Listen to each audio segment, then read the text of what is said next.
خان صاحب.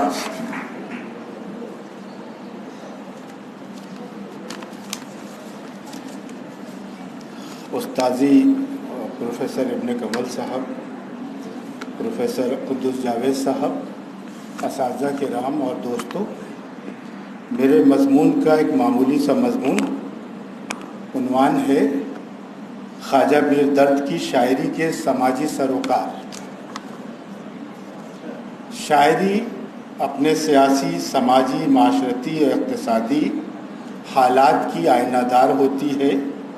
چونکہ شاعر اسی معاشرے کے انسان ہوتے ہیں اور یہیں سے اپنے خیالات و نظریات کے قیمتی موتی حاصل کرتے ہیں، اس لیے ضروری معلوم ہوتا ہے کہ خواجہ میر درد کی شاعری کا مطالعہ کرنے سے قبل ان کے عہد کا مطالعہ کیا جائے، جہاں سے ادبی تخلیق کے سوتے پھوٹتے ہیں اور جو شاعری کو بہتر طور پر سمجھنے کا ایک ذریعہ بھی ہے.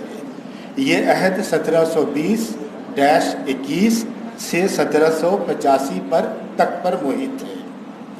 1707 میں اورنگزیب کے انتقال کے بعد سلطنت مغلیہ پر زوال کے بادل چھا گئے اور مغلوں کی سخت کوشی، جرأت آزمائی اور عسکری حمیت کی روایت بھی رخصت ہو گئی. اس کے جانشی جہاں ایک طرف اقتدار کی ہوس میں بھائی بھتیجوں کا قتل کرنے لگے، وہیں دوسری طرف خوشامد اور عیش و عشرت کو اپنی زندگی کا شیوا بنا لیا، جس سے نہ صرف سیاست کو زوال آیا بلکہ تہذیبی زوال جو معظم شاہ سے شروع ہوا تھا، محمد شاہ رنگیلے تک اپنی انتہا کو پہنچ گیا. احمد شاہ ابدالی کے پے در پے حملے اور دہلی میں اس کی لوٹ کھسوٹ سے پہلے نادر شاہ درانی کے حملے اور قتل عام نے دلی کی اینٹ سے اینٹ بجا دی تھی. ادھر روہیلے الگ ملک میں بدنظمی پھیلا رہے تھے. مرہٹوں کی شرارت، جاٹوں کی لوٹ مار، سکھوں کی بغاوت اور ان کے انسانیت سوچ سلوک، ان سیاسی، سماجی، معاشرتی اور اقتصادی اتھل پتھل اور شکست و ریخت کی وجہ سے مرکزی سلطنت میں سخت ابتری پیدا ہو گئی. نتیجتاً فوجوں کے سپہ سالار اور صوبے دار خود مختار ریاستوں کے مالک بن گئے. جاگیرداروں نے ٹیکس دینا بند کر دیا، کسانوں نے لگان پر لگام لگا دیا، کاروبار ٹھپ ہو گئے، بازار بند اور سوسائٹی کا ہر طبقہ مصیبت و پریشانی کا شکار ہو کر کاسے گدائی در دستے گرفتہ ہو گیا. کہنا چاہیے کہ ملک ایک ہماگیر زوال کے سیلاب سے گزر رہا تھا، جس کے نتیجے میں ہندوستان کا یہ زمانہ اخلاقی اور تہذیبی دیوالیہ پن کی علامت بن گیا.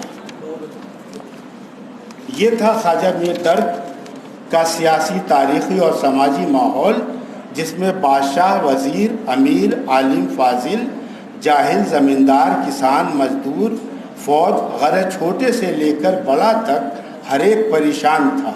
سیاسی اور سماجی حالات کے ساتھ ساتھ اقتصادی بدحالی نے کمر توڑ کر رکھ دی تھی. مذہب طاقے نسیاں ہو کر رہ گیا تھا. درد کے دلی کی اس تعارف میں حسرت و یاس، ناکامی و نامرادی کی کتنی آہیں اور ٹیسیں پوشیدہ ہیں، ان سب کا احاطہ کرنا ممکن نہیں. اس تاریخی آشوب سے اس دور کی درد نے پورے رمز و ایما کے انتظام کے ساتھ دلی کی تباہی، بربادی، خستہ حالی اور سوختہ جگری کا ماتم کیا. یہ سچ ہے، کوٹیشن میں چھوڑ رہا ہوں، یہ سچ ہے کہ فن زندگی کی تصویر پیش کرتا ہے، لیکن دیکھنا یہ ہے کہ فن میں زندگی کی جلوہ گری لطیف پیرائے اور فنکارانہ انداز میں ہوئی ہے یا نہیں. کہنا یہ ہے کہ فنکار نے زندگی کے تجربوں کو، جو کہ محض خام مال سے مختص ہے، اس خام مال کو کس دشوار گزار نہیں. اس حوالے سے درد فنکارانہ تجربے کی پیشکش میں آپ اپنی مثال ہیں. لیکن حیرت تب ہوتی ہے جب ناقدین ادب درد کو صرف صوفی شاعر کی حیثیت سے جانتے اور مانتے ہیں. وہ اس طرح کے خواجہ میر درد ایک صوفی تھے اور سب سے بڑے صوفی تھے اور صوفی خانوادے سے تعلق رکھتے تھے. یہ تینوں باتیں اپنی جگہ چست اور درست ہیں، لیکن ایسی اور اس طرح کی باتوں سے درد کی کائنات شاعری سمٹ سکڑ کر محدود اور ایک خاص فکر سے وابستہ ہو جاتی ہے۔ اصل میں بعض شاعر یا اشخاص ایسے ہوتے ہیں جن کی شاعری و زندگی کی کائنات پر شخصی اور تہذیبی تشخص غالب آ جاتا ہے، جو شاعر کی شخصیت اور اس کے شعری کمالات کو پشے پشت ڈال دیتا ہے، جس کی وجہ سے شاعر کی شناخت مشکل ہو جاتی ہے۔ نتیجے میں اس کا شعری جوہر و کمالات اور کردار ثانوی حیثیت اختیار کر جاتا ہے۔ ایسے میں قاری کا اولین منصب شاعر کی بازیافت، شاعری کی یافت اور اصل شعری جوہر کی تلاش ہے۔ وہ اس لیے کہ نمبر 1 عام قاری شاعر کی شعری دنیا میں قدم رکھ سکے، نمبر 2 متن کے بین السطور میں اتر سکے، نمبر 3 متن سے مکالمہ کر سکے، نمبر 4 فکر و تفہیم کی راہ ہموار ہو سکے، جس سے دل میں شاعر کی صحیح شبیہ ابھر سکے، نیز اس کے جذبات و احساسات نمایاں ہو سکے، تاکہ اس کے نفسیات اور شعور و لاشعور کا مشاہدہ اور مطالعہ کیا جا سکے، ساتھ ہی اس کے شخصی اوصاف اور شعری امتیازات کو پرکھا جا سکے۔ میں معذرت کے ساتھ عرض کرنا چاہتا ہوں کہ خواجہ میر درد کی شاعری پر ابھی تک وہ توجہ صرف نہیں کی گئی جس کی وہ مستحق ہے، اور نہ ہی درد کی شاعری کے دوسرے پہلوؤں پر غور و خوض کرنے کی زحمت اٹھائی گئی۔ آج سے 130-35 سال قبل محمد حسین آزاد نے آب حیات میں درد کی صوفیانہ شاعری کے حوالے سے جو کچھ لکھ دیا تھا، زمانہ بیت گیا لیکن آج تک آب حیات کے سحر اور محمد حسین آزاد کی جادوئی گفتگو سے ہم نے باہر قدم نہیں رکھا ہے۔ یہ سچ ہے کہ درد کے دل کا معاملہ مشاہدہ حق کی گفتگو اور جستجو سے عبارت ہے، لیکن اس کے علاوہ بھی ان کے معاملات و مسائل تھے، اور مسائل کیوں نہ ہوتے، وہ بھی اس صورت میں کہ وہ اپنے سماج سے منحرف اور بیگانہ نہیں تھے، اور نہ ہی اپنے ماحول کے تماشائی یا محض ترجمان، بلکہ وہ اپنے عہد کی سیاسی ہلچل، معاشی اتل پتل، معاشرتی بے راہ روی، اخلاقی پستی اور انسانی قدروں کی پامالی کا کچھ زیادہ ہی احساس رکھتے تھے، اس لیے کہ وہ اسی دلی کے باشندے تھے، اس شہر سے انہیں دلی لگاؤ تھا، اسی دلی میں 5 بادشاہوں کے عروج و زوال کو دیکھا تھا، بادشاہوں کی نااہلیت و اقتدار کی جنگ کے ساتھ عمرہ و عذرا کی بے حسی بھی دیکھی تھی۔ ویسے بھی درد کا آستانہ 18ویں صدی کی دلی میں تہذیبی، روحانی اور ادبی لحاظ سے مرکزی حیثیت رکھتا تھا، لیکن جب انسان کی انسانیت کو خاک و خون میں لتھڑی ہوئی دیکھتے ہیں تو ان کا نرم و نازک دل تڑپ اٹھتا ہے۔ ہم اپنی عمر میں دنیا سے ہو گئے بیزار، عجب ہے خضر نے کیوں کر کے زندگانی کی،